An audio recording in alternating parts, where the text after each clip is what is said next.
Viewers, Facebook পেজে আপনি যদি কন্টেন্ট মনিটাইজেশন ওয়েটিং লিস্টে থাকেন তাহলে 7 দিনের ভিতরে আপনি কিন্তু কন্টেন্ট মনিটাইজেশন পেতে পারেন। তো এর জন্য ছোট্ট একটা প্রসেস আছে, চলুন তাহলে প্রসেসটা কি দেখে নিয়ে আসি। তো প্রথমেই আমরা চলে যাব ফেসবুকের যে অফিসিয়াল অ্যাপ্লিকেশন আছে সেই অ্যাপ্লিকেশনের ভিতরে চলে যাব। যার পরে এখানে যে প্রোফাইল আইকন আছে সেই প্রোফাইল আইকনে একটা ক্লিক দেব। প্রোফাইল আইকনে ক্লিক দেওয়ার পরে এখানে সেটিং অ্যান্ড প্রাইভেসি অপশনের ভিতরে এখান থেকে আপনি পাবেন সেটিংস।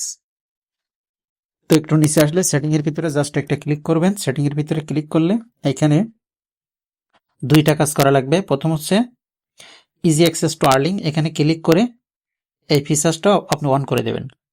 দেওয়ার পরে এরপর নিচের দিকে চলে আসবেন পেজ সেটআপ। পেজ সেটআপের ভিতরে এখানে একটা অপশন পাবেন পেজ টাইপ। জাস্ট দেখেন নিচে পেজ অ্যাক্সেসের নিচে পেজ টাইপ, এই পেজ টাইপের ভিতরে জাস্ট একটা ক্লিক করবেন। ক্লিক করার পরে এখানে ক্রিয়েটর, জাস্ট যদি আপনার বিজনেস সিলেক্ট করা থাকে তাহলে আপনি ক্রিয়েটর সিলেক্ট করে নেক্সট করবেন। নেক্সট করার পরে এখানে তিনটা অপশন মনিটাইজেশন, বিল কমিউনিটি আর হচ্ছে অ্যাফিলিয়েট, এই তিনটা টিকমার্ক করে দিয়ে কনফার্ম করবেন। কনফার্ম করলে জাস্ট আপনার কাজ শেষ। এখন আপনি এখানে দেখেন 7 ডেজের ভিতরে আপনার কিন্তু কন্টেন্ট মনিটাইজেশন ফেসবুক নিজেই বলে দিয়েছে যে 7 ডেজের ভিতরে জাস্ট এই তিনটা অপশন যদি আপনি অন করে রাখেন তাহলে 7 ডেজের ভিতরে আপনার মনিটাইজেশন পাওয়ার সম্ভাবনা 90%।